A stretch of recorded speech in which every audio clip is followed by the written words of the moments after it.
welcome to the Science Faction Podcast, where science meets fact meets fiction.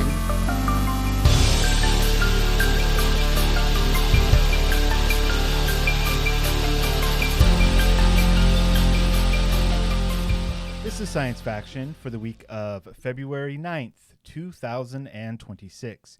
I'm one of your hosts, Stephen Dominguez, and with me here today, two individuals.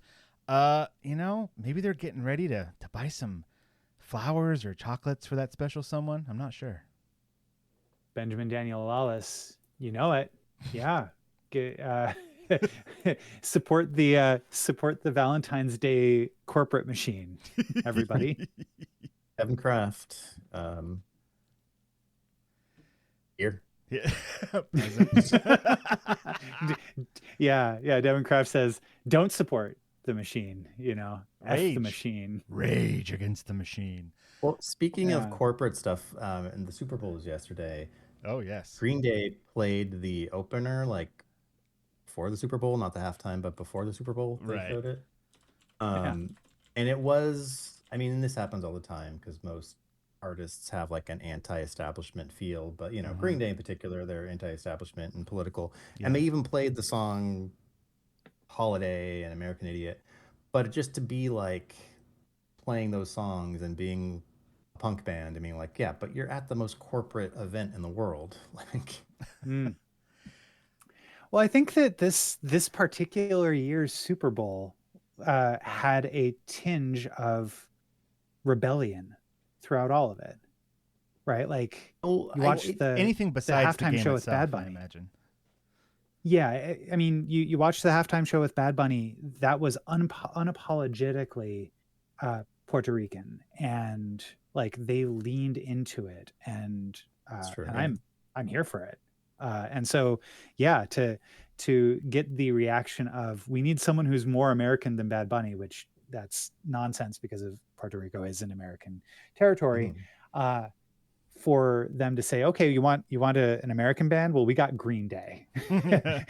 We didn't have to drive very far to go from Oakland to the San Francisco Stadium. That could have been part of the Green Day choice as well, not just a political thing, but hey, it's local. They're local. Let's get locals. Yeah. I don't know. I guess I was just hoping Green Day would do something more overtly political, but the song choice, I guess itself is political. So in any other era, but right now, those songs are crazy. You know what I mean? Mm-hmm. They are very outspoken and damning songs. But in the current political climate, it's just it's just another thing. Things have gotten so extreme on both sides that's average. Green Day is just an average thing now. They were in this climate that we're living in now, they were a safe choice. Think about that. Green Day was the safe choice. Yeah, and but I could imagine that there are a lot of other bands that they could have, that were safer, quote unquote, than Green Day. 100%. I really think that this was a bit of the NFL trolling, the people who have sworn that they're not going to watch it because of the Bad Bunny decision, and this administration. Yeah, it's funny that the NFL, and I think you're right. I think there was part of that, which is good.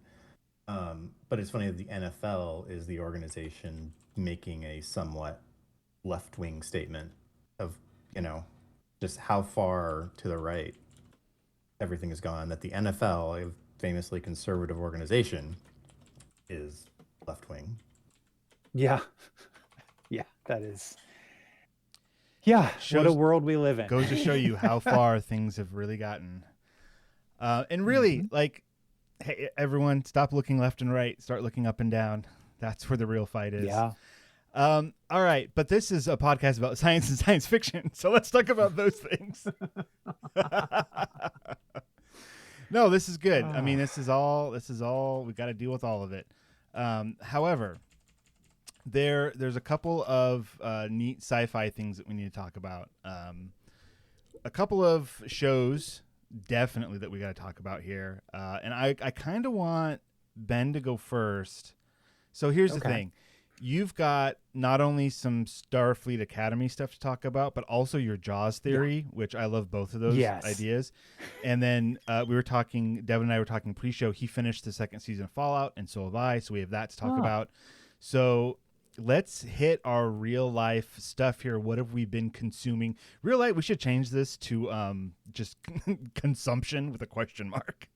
What have we been consuming? I don't know. No, I like, okay, so like I always thought about real life as being one of those things where it's a question that's asked of us hosts of what's something that moved the needle for you this last week that, like, as if we haven't already heard about it, you know, because we're friends and we talk all the time. Yeah. Okay. So, what moved your needle? And so that's, well, we were watching Jaws, my friends. It's been a long time since I've seen Jaws. But I watched it with my son, my 12-year-old. And you know, amidst all the kind of jokiness that we had, there was one interesting theory my son had, which is, okay, so y'all know Jaws is a story about a shark that keeps on attacking, and the town of Amity, who they basically for a very long time dismiss the problem as just like, hey, there's really no problem here. We need to keep the beaches open because we need the tourist dollars. And so this is kind of a fight of wills against Chief Brody, Roy Schneider's character, who is the chief of police, who's trying to shut down and protect the town, against the mayor, who is and so all this going on, and my son's like, what is going on with this mayor? And he came up with a theory. He believes that the mayor is the shark. I mean, that is very clever of him, because that I think that actually is the point. I think the book goes into more themes about that. Oh, okay. It's based on a book, and also specifically, I know about this because the song by Einstein Kills called "Rocking the Boat," which is about Jaws, does a good job of having that like double meaning, where they're talking about like the mayor and the political system, and not just the shark. Wow. Okay. I'm gonna have to listen to that. Like the first verse is, "We all know the place that appears so sublime, but if you dive a little deeper, you'll hit the real bottom line. The head of the town is out there flashing his teeth, a telltale sign about to surface if there's a monster lurking underneath." Okay. There you go.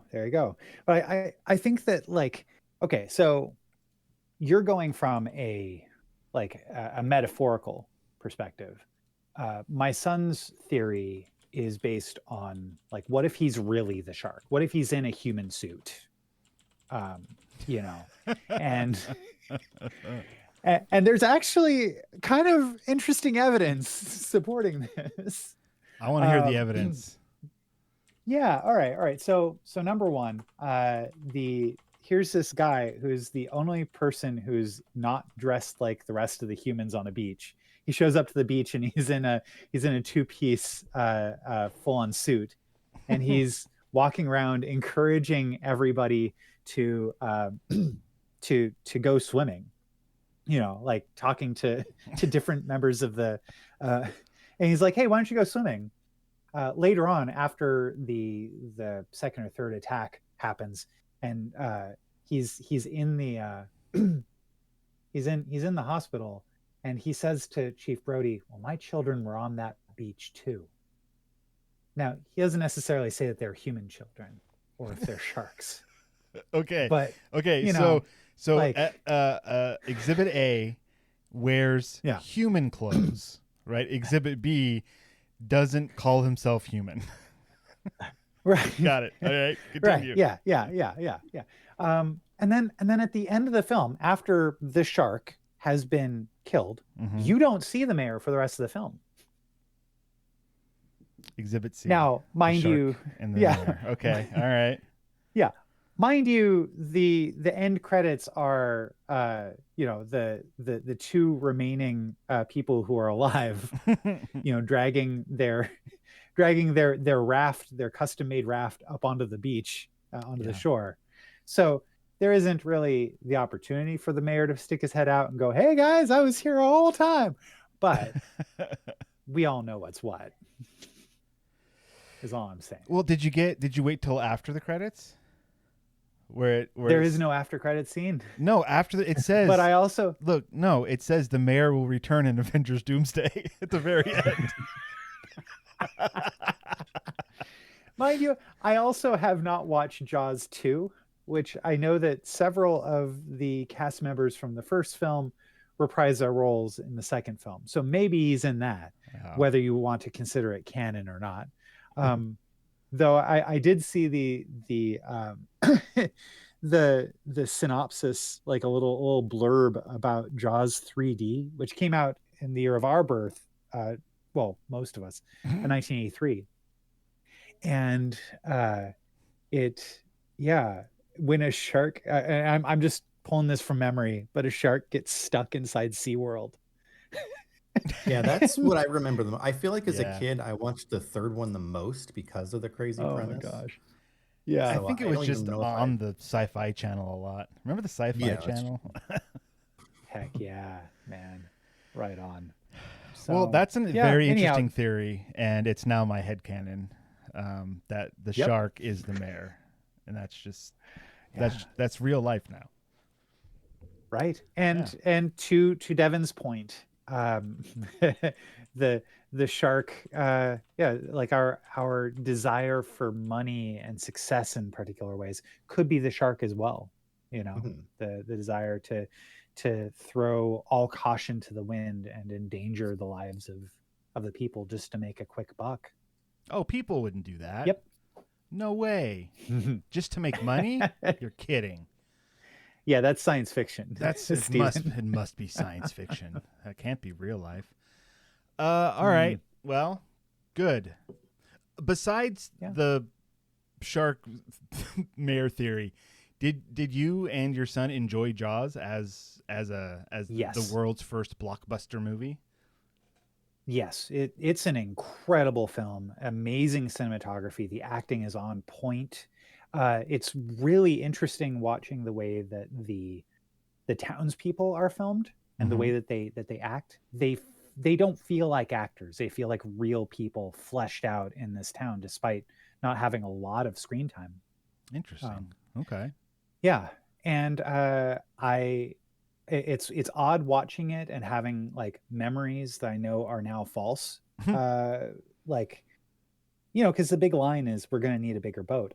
I thought they went and got a bigger boat. No. Spoiler alert. They don't get a bigger boat. There's no bigger boat to get. I thought there was like a montage of them shopping for bigger boats and like looking at different parts and being like, "Oh, this isn't going to work. Look, this thing fell off." That or was they find a really nice boat, but then they look at the price and they shake their heads. No. Yeah, the deleted scenes. I've got to check the deleted scenes because maybe that was when they find the bigger boat, they jump up and high five and it freezes in midair. All through that scenario, you could see Spielberg. You could see the mayor in the background, like scared that they're going to buy a bigger boat, and then when they shake their heads, no, he gets all excited, like, "Yay, they're not going to get a bigger boat." Yeah, he starts like pulling on his collar a little bit and going,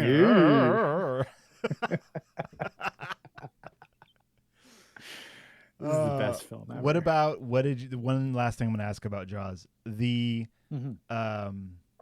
asteroid or the comet. What did you think about that? I was curious about the meteor shower that happens in it, because it's not just one. There's like a couple of scenes in a row where you see multiple flashes across the sky. Now, is that supposed to have a meaning, or? Well, I don't know. I mean, if you ask J.J. Abrams, that was probably like a satellite falling to the ground and awakening a monster under the sea. and then it's Cloverfield. Yeah. No, like that scene, and I don't remember last time I watched Jaws. But I remember there's one scene in particular where the two characters in the boat are talking, and then in the sky in the background you see a big streak of a meteor or something, hitting re-entry, and there's like people don't know, like, was that a real meteor? Was that a special effect? Like, what's the deal? Turns out it's a special effect. So it was put in there on purpose. Like, that's an effect. So what is the meaning? That's a good question. Yeah, I guess I had assumed it was a way to kind of delineate that, like, when you're out on the sea, it's not just like nothing ever happens, that there's constant life and growth and death happening out there, Okay. And that was just kind of a way of, like, a visual way of showing that, like, there are wonders to be found as well as terrors. Okay, I hear you. Well, I mean, speaking of wonders and life and death, why don't you tell us about the fate of Cisco? My friends. Oh my gosh. You guys, Starfleet Academy is a show that isn't going to be for everyone, but it's for me, my friends. It is really good. And the latest episode that came out, Series Acclamation Mill, named after Sam, the like a cadet at Starfleet Academy. That's the first of her kind. The first from Cask. She's an emissary from her people, which are a race of photonics, so holograms, that had shaken off the yoke of their makers back several centuries before, that made holograms in order to do menial labor. And they created their own society, became tremendously distrustful of organics, and just kind of started their own society. Well, what they did was they saw that Starfleet Academy was restarting, and they said, well, you know what, we're going to create a new photonic named Sam, Series Acclamation Mill. And here she is 217 days after she was created, going through, about to start the second semester of her studies as a first year at Starfleet Academy. Can I hit the pause button real quick? Because if you're not like deep into Star Trek and you say the holograms were doing labor, as far as I know, a hologram is light. So what are you talking about? Okay, gotcha. Yeah. So in starting in Star Trek: The Next Generation, there are the holodeck, right, which is a place. Ben. Starting in Star Trek: The Animated Series. Yes. So thank you. The recreation room. Yeah. So starting in the recreation room in Star Trek: The Animated Series back in 1971. Sorry. There was holograms there, and they are they're capable of interacting with humans, because they're able to take force fields and make them feel like they're actual tangible objects. Okay. This got to be kind of came to its head in Star Trek Voyager, when the doctor on board in the first episode is killed in the line of duty, and they have to activate the emergency medical hologram, who is a doctor that is only meant for short-term use, or rather a hologram. It's only meant for short-term use in order to kind of bridge the gap between, when you don't have a doctor able to heal people, and when you do get one.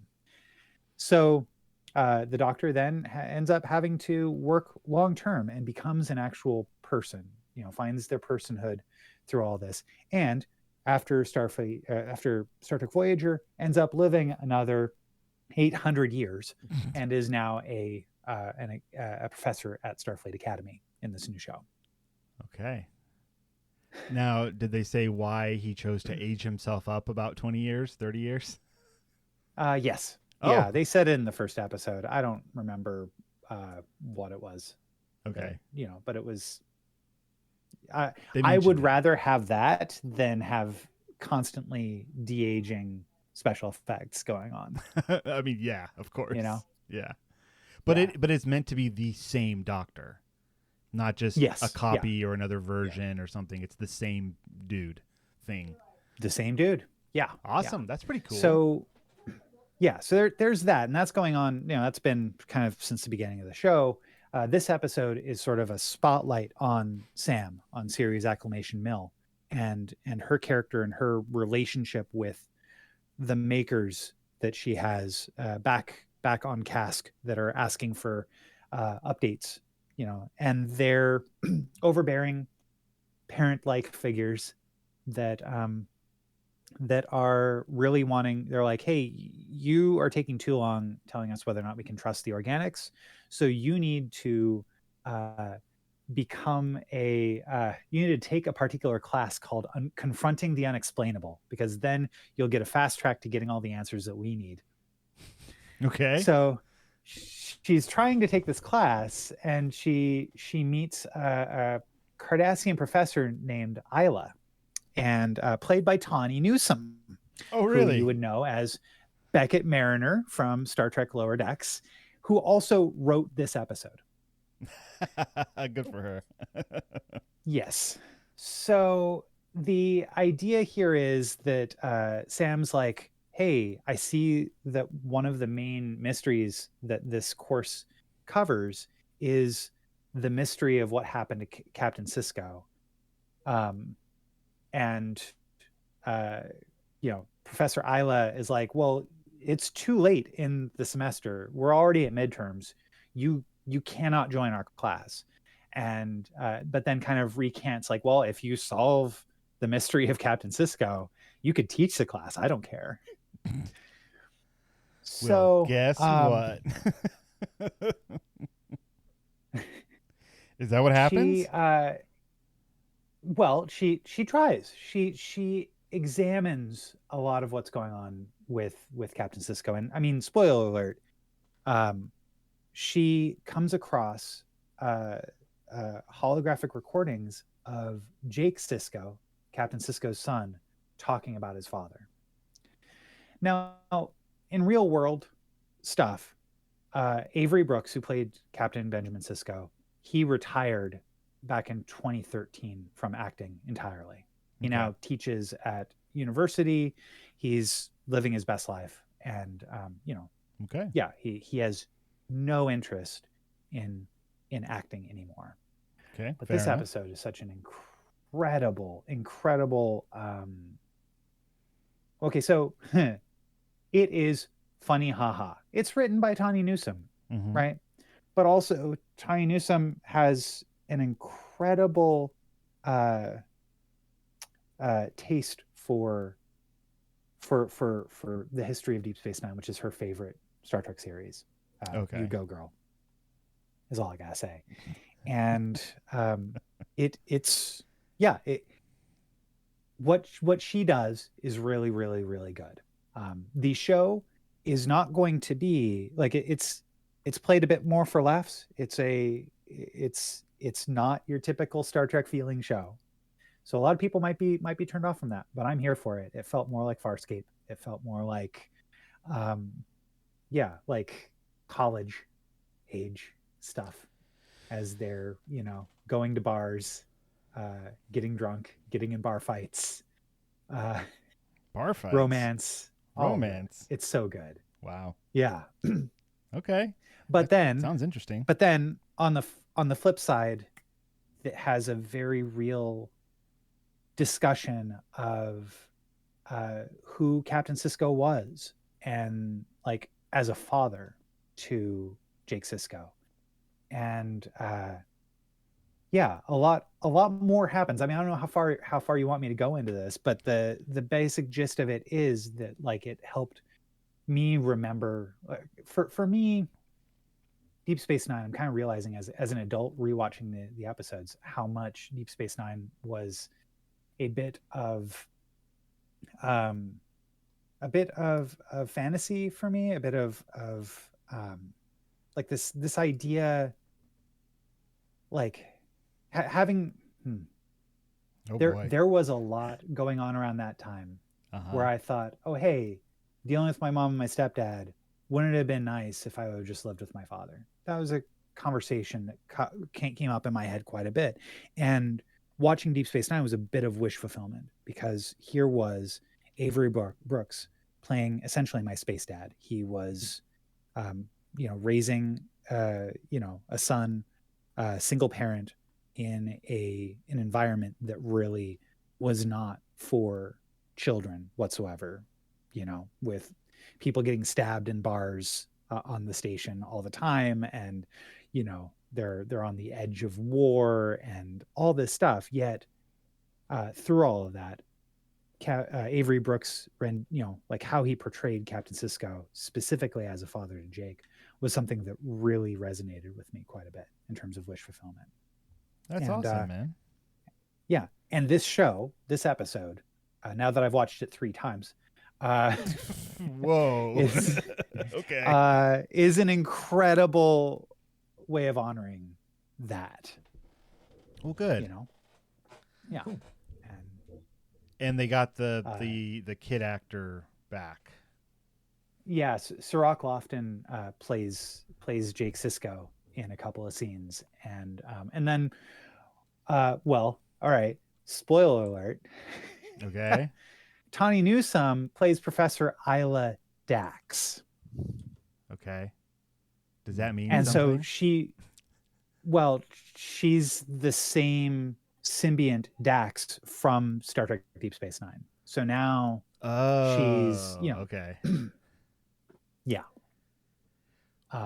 Which is so incredible. And I really, really love this episode. And for very different reasons than I loved the last one. The last one felt like Star Trek with a capital ST. This one feels like a love letter and an examination of something that really is so important and foundational to me as a person. So it was a really, really personal, cool episode. Excellent. Let's use that and, to segue. Give me more. Give Ben all the stuff that reminds him of a good childhood. But so for you had this tremendous show that you connected with, whereas I had this video game. I'm trying my best with these segues. This episode, you guys. Sure. Yeah. Well, careful of any fallout that might happen for whatever you guys say. Ah, you ruined it. Yeah. So we're gonna talk about Fallout now. Yeah, Fallout was very. It opened my eyes to role playing games, computer role playing games specifically. I didn't do tabletop role playing games for many years afterwards, but Fallout was my foundation. So I'm trying my best not to be some kind of Fallout apologist or anything for the show, and I don't think it needs to be apologized for. I thoroughly enjoyed the second season of Fallout on Amazon Prime. The finale was last week, and so now all I have to do is look forward to season 3. So, Devon, you told me that you finished this season as well. Mm-hmm. And I know that some of my buddies that I played some of the Fallout games with had some things to say about it. So I'm curious your thoughts on the second season of the Fallout TV show, Devon. Generally, they are negative. Oh, boy. Okay. I watched it with Jen. We both liked the first season a lot, and we were really looking forward to the second season. Mm-hmm. Most of the way through the second season, we both felt like nothing was actually happening. Okay. And there's things that happen in the episodes, but the overall story, we both felt like, well, has anything like these characters haven't really done anything, and you can go into like each individual story, Mm-hmm. and kind of detail like the one part that I was like, and this was maybe starting in the early in the season, was the stuff with the Brotherhood. Mm-hmm. And I'm like, oh, okay, cool. I see. There's going to be like a civil war within the Brotherhood. We're setting this up, and this is going to take place in the backdrop of what's going on in the other plot lines. And that's just one episode. It sets it up, and it's just the one character who we already know is part of the Brotherhood, who we followed in the first season. It's just him getting out of the Brotherhood and then walking back into the original plot, sort of, and the Brotherhood's just forgotten. And I was like, I thought that was the most interesting thing that happened this season, and that was not a setup for the rest of the season. That was just a single episode. And then like the other guy who has like he's stuck in a vault at the end of the last season, and in this season I mean, I'm spoilers. It doesn't matter if we I go mean, into yeah, spoilers. spoilers. We're going to talk spoilers for the season. Go ahead. I mean, his story Go for is, it. you know, he takes a lot of people out of the cryo sleep, and they're people from the They're buds. vault tech, yeah, and that kind of just doesn't go anywhere. And then, I mean, it does again. Like you could technically say, like, yeah, by the end, he's not with them. It's like, yeah, but it took like 5 episodes for him to do one thing, and that's just kind of how it felt for everybody. And the main characters, the ghoul, and then I forgot her name. What's her name? Lucy. Lucy going to find her dad in New Vegas, and the ghoul's his main motivation is to find his family. And it's just like, okay, going from point A to point B over the course of an entire season, and we don't actually get there. She does, and her being the main character, we start off with. Well, I guess no. I guess the ghoul is the character we start off with in the first season. But anyway, I just like she felt like her character was very understated and didn't have a lot to do. It just felt like there was a lot of different plots going on, but nothing was happening. And then by the end of the season, Jen and I were both like, I mean, her more so. I was the one who was always like, oh, let's watch the next episode. I'm like, I'm interested enough to keep watching it. Mm-hmm. And she was like, yeah, I guess so. And it's like, we didn't know what was going on, but also it felt like nothing was going on. So it just seemed like a filler of a season. I totally get that. Yeah. Yeah. And like, to end with the ghoul, like, oh, he finally gets to see where his family is. And it's like, nope, your family's in another castle. Oh, okay. Great. Yeah. And yeah, so just a lot of that. And like the stuff with like, oh, there's always a bigger fish, there's always someone else in control. It's like, okay, what? Just layers. It's just an onion. Okay. Just we need things to happen that answer questions, like, just, I don't know, something that feels significant, like we're like the story is moving, not just more mysteries. Yeah, I got you. Okay. Yeah, a lot of what you're saying I've heard, from other friends and stuff. So I enjoyed the season, but that was kind of a given. It's so this is so bizarre, like that this thing even exists.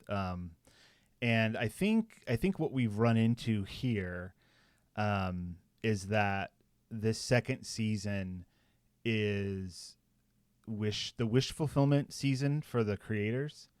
It's like the first season was like, all right, we have to establish the world, we have to get the characters down, we have to make sure all of these parts can move together and make sense. And it's not easy. I mean, the world of Fallout's bizarre. And the fact that the first season did as well as it did is a testament to it's a something to how great the creators of the show are. And then this season felt like Testament. Thank you. This season 2 felt like okay, we got us started, we got people on board. Now let's do something for us. And Fallout New Vegas was like one of the most beloved games of the series, and had so many choices, so many things to interact with. The story was incredible. All this stuff, incredible world building. And so to then take this season and say, all right, well, we're going to go there. Super exciting for the fans. Like, yeah, this is the place that everyone wants to know about. Let's do it. So there was a lot of, member berries. Like every episode I could pause 5 or 6 times, point to something and be like, here's why this is here. And this is what this means. But does it matter to the plot that's happening right now? No, it doesn't. The other bit that is unfortunate is that these video games have alternate endings. Depending on how you play the game there is no canon ending, right? There is no like, oh, this is actually what happened. Every game is very careful to not step on the player choices from the previous games. Sometimes, some things kind of have to be canonized one way or another, and usually it's small stuff, and I'm not going to get into that. New Vegas had such a plethora of endings, and there were so many different sides that we thought as the fans of New Vegas and of the show, like, okay, what are they going to do? They have to address and answer some of these questions. And boy, oh boy, did they tiptoe around all of them with grace, and they just bounced on a thin wire for so much of it. And ultimately, I think that was to a detriment, because the average viewer, like for example, you, Devon, you and your wife, you don't see that. You don't see the deftness that they're dancing around with the story. And I think that was a detriment to the season, because it did not have very much momentum. Again, they did not. They just kind of skipped around the world without any thought for like how much time is passing. How far away are these places? Like all that stuff again was just swept under the rug. Which some of that's just TV stuff, but whatever. But they still got the vibe right, if that makes sense. It still felt like Fallout. So anyways, my excuse to make myself feel okay about all this is that the creators really wanted to play in the New Vegas sandbox. That was their dream, and they did. And now we can move on. And the move on part is going to be the ghoul going towards Colorado. And now we're in like finally brand new location. The first 2 Fallout games took place on the West Coast. The New Vegas was obviously the Mojave region. Fallout 3 and 4 were on the East Coast. The Fallout Tactics is a Brotherhood of Steel based game that is not really a role-playing game, and that took place more in the middle of the country, give or take, but it's also not really considered canon. Some parts of it are, some parts of it aren't, because it was kind of bizarre. And so it feels like to me season 1 was, let's get everything established, let's hit all the points. We got vaults, we got ghouls, we have power armor, we've got the Brotherhood, like all of this stuff. Like here's the world that we're all living in. Deal. Second season, oh man, we really want to play in the New Vegas sandbox. Here we go, we did it. Now let's move on and do something truly original. And that's what I'm really hoping. Got all my fingers crossed for season 3 that there's not going to be any of these member berries. There's not going to be like, oh, remember this, remember that. Oh, look at this thing. Because there is nothing in that area that for the gamers to glom onto, right? New Vegas immediately was like, this building's in the wrong place. Like, what are they doing? These casinos weren't that close. Like, and that's all nonsense. Who cares? But like, when they're going away from that area to Colorado, there are no Fallout games set in Colorado. They can make up everything as they want to. Now, the other bit is the Enclave, which is the deep state government thing, and that's where Wilzig was from in the first season, where he smuggled out he got the dog meat. He smuggled out the thing in his neck, and that was from the Enclave is the remnants of the U.S. government that they were like, hey, everything's going to go to heck, so we need to have all of our contingency plans. They're the shadow behind everything else. And they were semi-defeated both in Fallout 2 and in Fallout 3. And then they weren't really around for Fallout 4. But now it seems like, they're somewhere doing a thing, which to me is fine. I like the super mutant thing. We can get into that. Ron Perlman being a super mutant. That's big spoilers there. Yeah, I saw that. I'm like, I thought they were going to be part of it, but it seems like that's just a setup for next season. That sounds like it's set up, yeah. All the FEV stuff, the forced evolutionary virus, like that's all deep lore Fallout stuff that there's going to be talked about more next season, I'm sure. Because that was the U.S. government wanted to do that. They want to turn people into super mutants and stuff, and you can only do that if you have a non-radiated genome. So people from Vault, it's perfect to turn them into super mutants because they're not all messed up from the Wasteland. But when you have somebody like Thaddeus, who perhaps was exposed to FEV, he doesn't just turn into a ghoul, he turns into something else. So yeah, they've got all these little threads in there about the super mutants, the forced evolutionary virus. And really, super mutants are like the one staple of Fallout that they haven't touched yet until they touched it, and quickly in this episode or in this season. But like in most games, there's a bunch of super mutants running around, big, hulking green or yellowish. That is, I kept expecting those to show up, and then when I heard that the Ron Perlman thing, it's like, okay, that's a super mutant, but then, like, okay, that's a setup. Yeah, cool. Yeah, it's totally set up. And I think what we're going to see is that, secretly, behind the scenes, why we're not seeing so many super mutants is that the Enclave has been out there eradicating them. And that's what the Ron Perlman super mutant was alluding to with the ghouls. Like, hey, there's another war coming, and it's us against the Enclave. Us being, the weird mutant things versus these people that want the old world to go back to how it was. And so that's the lead up for next season. I have no idea. Like, I'm cool following the ghoul story. I like it. I liked all the flashbacky stuff to like figure out, well, what was he doing in Vegas and who does he know and all this stuff. And like the traveling of the cold fusion diode, like who took it from who to go where and all that stuff. And there is only one. So this is the same one that's been, that you see in the past is the same one that's in the present. The other bit that they didn't touch on, I thought they would say something about it, but they kind of really didn't, is that the house that the ghoul turns on isn't the house from the game. Because what they allude to in the show is that house, who is super old, in a cryotube, his brain connected to everything. Like, you can find that in the game, and you can kill him essentially. And so just by exposing him to the air, by taking him out, so you can. The thought, like, that's one of your options in the game is to kill him. Another option is to just ignore him and do other things.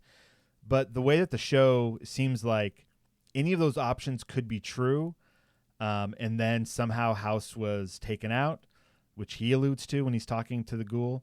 But then he made a backup of himself that's only in the computer, and that's what activates when the ghoul puts the cold fusion in the thing and turns it on.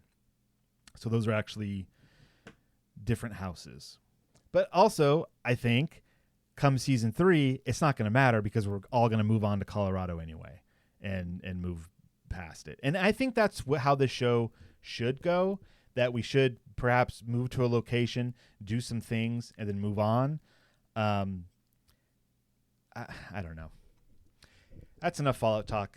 Geez, we're already at 43 minutes. I really enjoyed the second season of Fallout. I don't think it was perfect. And it did. What did have friends think that you were mentioning? Well, about the same stuff. Some of the plot threads they just couldn't get behind, like the mind control device thing on the back of people's heads. There was one guy that was just like, I hate that whole plot line. And I was like, oh, just things like that are just not really like. Well, the way it made everybody happy was kind of like pluribus. We're like, this is a little bit of pluribus in here. I mean, yeah, a little bit of that mind effery, if you will. Yeah. It's interesting that one of the other things that I see with the show is that when you really stop to think about it, like every episode had like 5 plot lines, 2 different timelines. Like they have to deal with canon stuff from video games and brand new characters. And like they are juggling so much for this show, and for it to come out and be a show that makes sense. Like you got just the character, the lady with one eye that we find out it's Canadian. Oh no. And the lore behind the US annexing Canada, like they put all of that in there and they didn't have to, and they did. And I think that's so cool. Anyways, there's a lot of really cool stuff in Fallout Season 2 for the fans of the video games, not so much for fans from the first season, which is unfortunate. But hey, we've got a Season 3, and I think Season 3 is make it or break it time. They really got to jazz it up for Season 3 to get people back on board, or it's going to be over. Walton Goggins, though, as the Ghoul, it's #1 pick right there. He does fantastic at that character, I think. I mean, I dig Lucy too. I dig all of them. Like one other theory, I'm just gonna keep talking about Fallout. I'm sorry. One other theory about these characters, which may make the show make more sense in retrospect, but it is the 3 main characters of Maximus, Lucy, and the Ghoul are 3 different play styles that you can play Fallout. The Ghoul being like the role player, just getting in there and doing everything like as their character should be. Lucy's the new character or the new person playing Fallout who's never played before, so it's all brand new to her. And Maximus is the character who like, I'm just here to like put on power armor and fight stuff. Like that's all I want to do in my playthrough. And they're all valid playthrough styles. And that's what's so great about Fallout is you can take that tact with any of your characters and play that way, and it is still a fun game. And so I want to say that that's kind of a nod to that. That's just me and internet theory talking about those characters, though. It makes a little more sense if you think about them that way, because they're not fully rounded out, fleshed out characters. The Ghoul more than any others, but Maximus is a real one-note guy. And I've heard him talk, and like he seems like he's a bad actor in the show to me. Like he's not great, but then when you hear him talk outside of the show, you're like, oh, he's doing like how he's acting in the show. Like that's how he's been directed to act. That's on purpose. So I don't know, just kind of odd. Anyways, let's move on. Again, Future and Now. We are out of time again for Future and Now stuff. Yeah. Sorry, Future. Get out of here with your with what's going on in the real world with science. I mean, I want to talk about these things, but we're out of time. So yeah, we're out of time. That's fine. Good. We're going to take ourselves a little break. When we come back, we're doing book club. Next week, no real life. Next week, all science. We will we have a little note in our notes saying real life 5 minutes each. That's a lie. That's a big lie. So yeah, we should get back to that at least for one episode to talk about some of the science stuff that's been sticking around for a few weeks here. Anyways, we're gonna take a break. Go read the Orchard Village catalog by Parker Peavyhouse.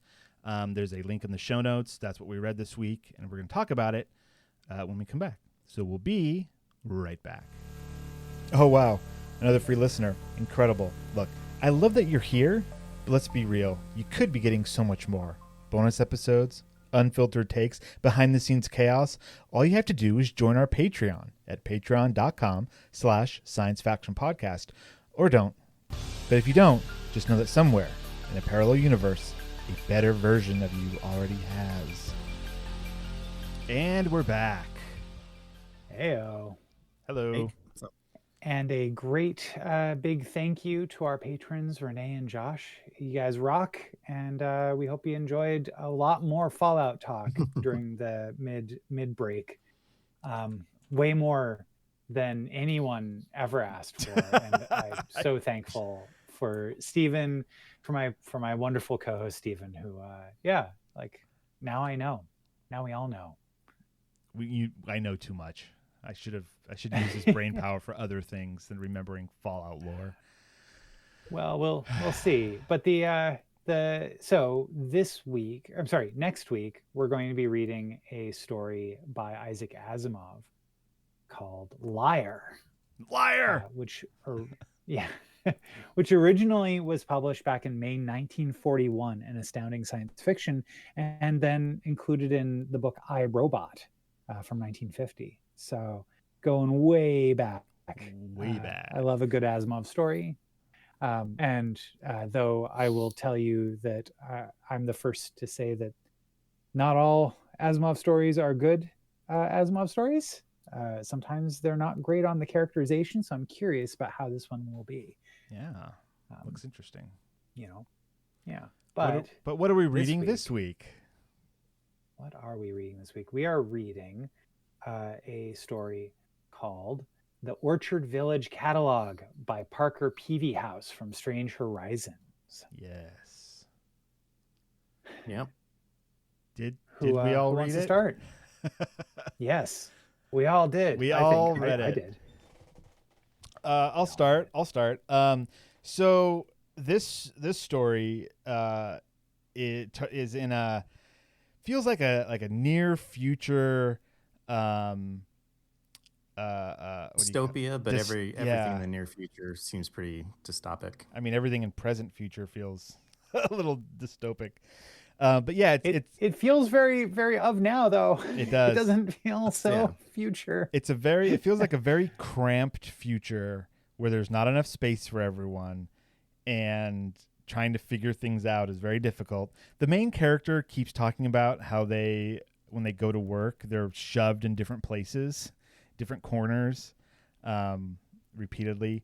They also have a roommate that really loves geese, 3D printed little geese from the Untitled Goose Game. The story talks about like Reddit and stuff. Like, it's very present feeling. But the whole deal with the Orchard Village catalog is this character gets a catalog saying, hey, you've been, or she applies for it. I think she, do we know? I don't remember the main character. I listened to it, and I think the narrator sounded male, so I just in my head made it a dude. Okay. For some reason in my head, the main character was female, but I don't think the story told us one way or the other. I could be incorrect, however. I'm just gonna do a Go ahead. It's interesting because I assumed it was a male that had a female roommate, but I didn't listen to it. Which now I'm like, oh well, they've got a female roommate, huh? All right. Well, I'm just gonna they them then. They apply for this housing thing.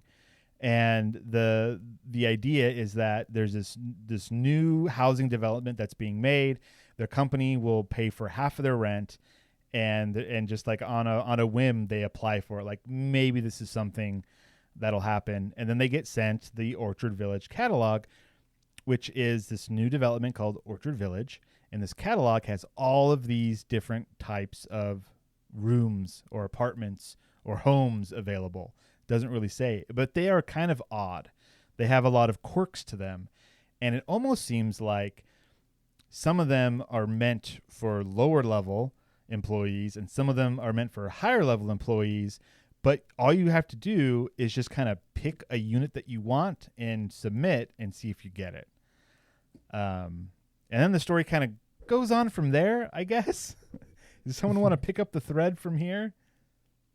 Well, it seems to me that the idea is you pick a place and then you see if you got it, but it doesn't tell you why you didn't get it, because you choose it and it says, what's the phrase? Something failed. What was the phrase? None of us know what the phrase was, but we're all looking. Selection failed. Selection failed. Yeah, selection failed. Mm-hmm. But does it say anything? Doesn't give a little bit more information, or no? It just says failed. selection failed is all it says. And that actually kind of leads into the entire like back half of the story, which is, are these is this real? Like, is this selection process real, or is it some kind of weird Briggs-Myers test, or Myers-Briggs test, or is it like what even is this? Will they ever move into a new place?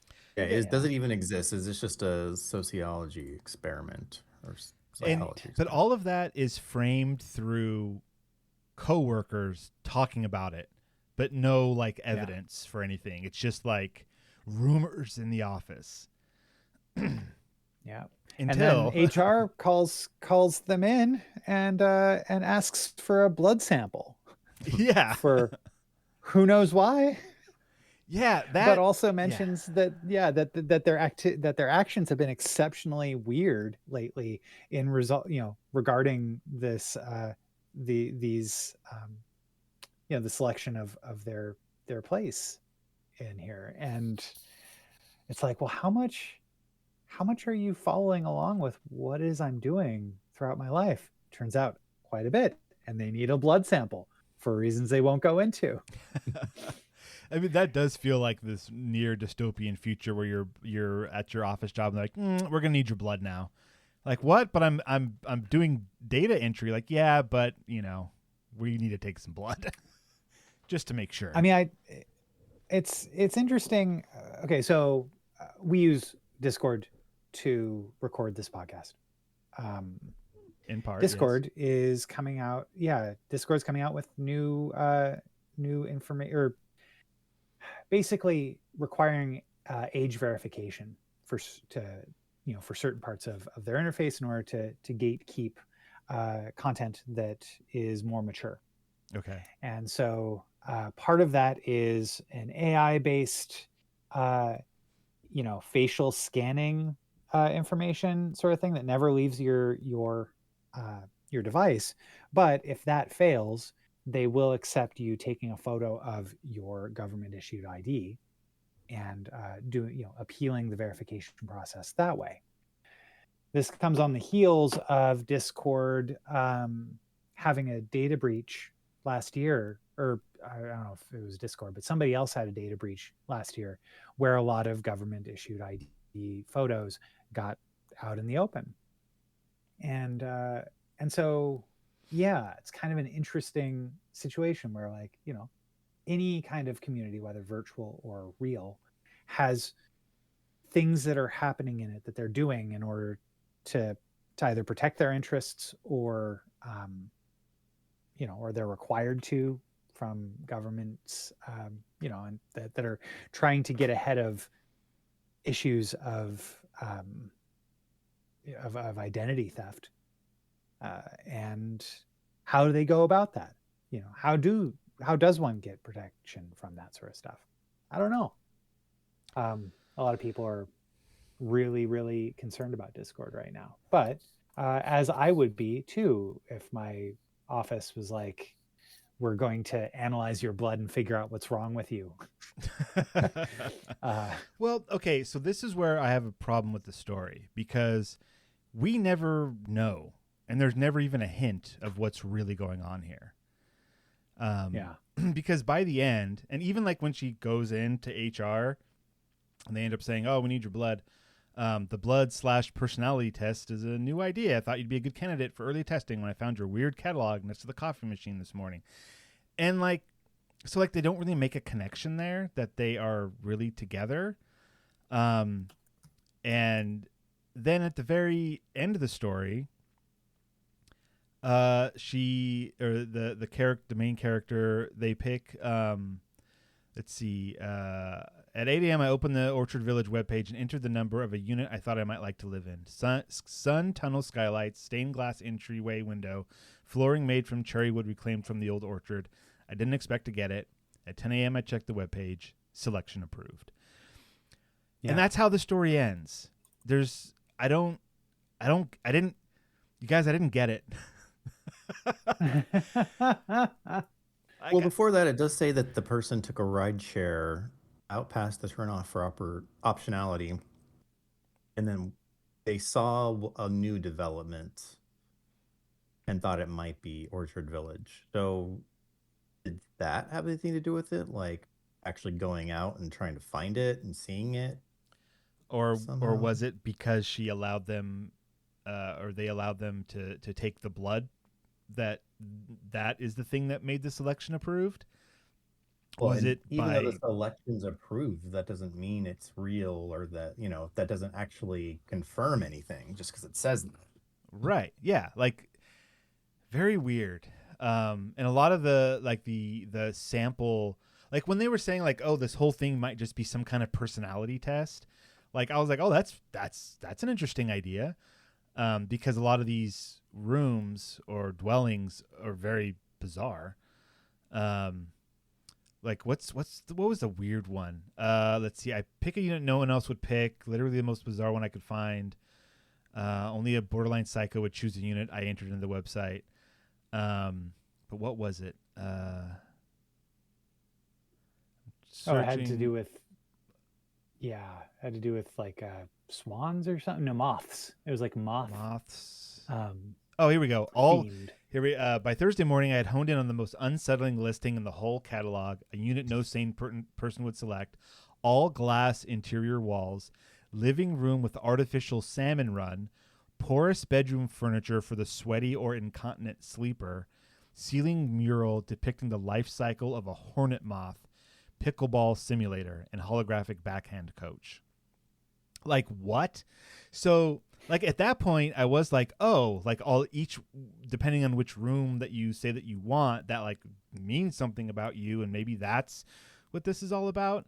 But it's never confirmed in the story, or even like leaning one way or the other what's really going on here. I didn't or I just didn't get it. There's something I'm missing. I don't know. Guys, anything?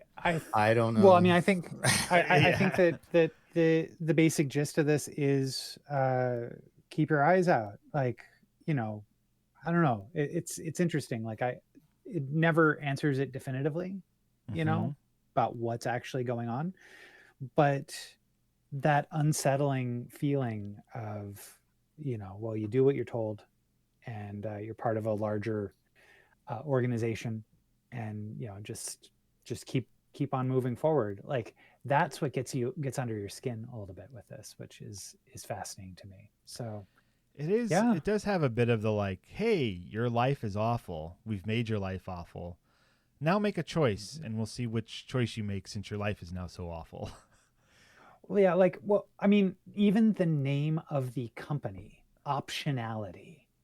What the hell is that? Well, I was wondering what kind of work they do, because the main character, no one talks about like actually what the work is, right? No, yeah, just talks about like not doing it in favor of picking out their next corporate sponsored living space. So yeah. Yeah, I don't know. This is a weird one. Kind of wild. Yeah. But I'm here for it because it feels a lot like corporate nonsense that I deal with on a day-to-day basis. And yeah, like it was propulsive. It got me through the entire thing. Read it, you know, it was real quick and easy. It was well written, for sure. Yeah. And it was creepy enough, you know, just creepy enough for me to be down for it. So yeah, for me, this one was a pretty good one. Devon, what do you think? I enjoyed it. Yeah, I was listening to, like, I was like, okay, what's going to happen next? Like, are they going to try to figure out some kind of puzzle, or there's all the speculation. It's just, you don't get anything to say, like what the, you know, what's actually going on. So it's a little annoying. I mean, I get that the idea is to kind of leave it open-ended so you can kind of do your own thing, but I don't know, maybe a little bit more hints at a couple different things it could be. But I did enjoy it, actually. Yeah, I was intrigued by it. Okay. It's fascinating when you have a story where the main character isn't the main character of the story. That's kind of what's going on here. Like, they're not, the narrator is not figuring out the mystery or diving in deep. Like, there's kind of skipping off the edge of this, the sides of this mystery. And the unknowable corporate hellscape that they are stuck in. Yeah. Yeah, exactly. And so like it operates on vibes in really effective ways. Personally for me. Yeah. To me, it was kind of annoying that there is not even the tiniest bit of closure with this story about what's really happening. But while reading it, I was, like Ben said, propelled through it. It was a good read. Just by the time I got to the end, I was like, okay, well, what's the thing? What's the reveal? What's the, whatever it is? And then there was nothing. Just now it's over. I don't know. Yeah. It's weird. Or, there's the next thing, which is going to be, now that it's been selected, is it, it seems like that's real, but is that the end of it? You don't know. You don't know if they're actually going to be moving into a new apartment or not. Right. If it's going to look anything like what's been advertised to them. There was one line in this story that I thought was the best line in the whole thing. And I'm trying to find it now. It was when the main character is talking to HR, and they're talking about like what responsibility the corporation has. Yeah. I'm trying to find the line. I can't find it. You know what I'm talking about. Yeah. Your employer is under no obligation to make your dreams come true. There it is. That's a great line. That line popped out at me hard. Yeah.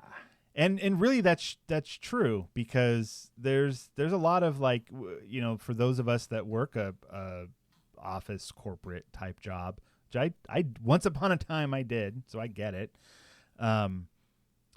You're replaceable. And as much as the people around you might be your friends or appear to be your friends, or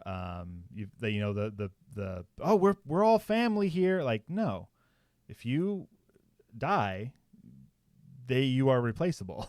Like you are not as irreplaceable as you think you are. Right. And it's a business. It's not a family. It's a business. And so So I thought that was a really good line. Which I still can't. I'm scrolling back and forth. I still can't find it. It doesn't matter. But that's what it's right near the end. But yeah, I'm sure it is. All right. Well, my friends, fine. You got to go. Yes. All right. So we are wrapping it up there. Next week, Liar by Isaac Asimov. Links in the show notes. If you wanted to read the Orchard Village catalog, the link for that's also in the show notes. Read it. Let us know what you thought about it. Devon, you got any final thoughts in that brain of yours? No, I do not. Oh, excellent. It's nothing but guitar solos. I get it. Yep. Ben, do you have any last words for us?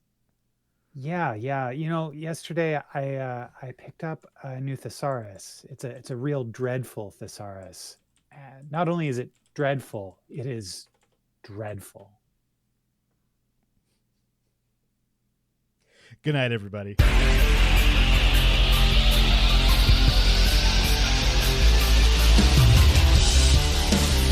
This has been the Science Faction Podcast. Tweet to the host at SciFact Podcast. Email them at sciencefactionpodcast@gmail.com and visit sciencefactionpodcast.com for more episodes.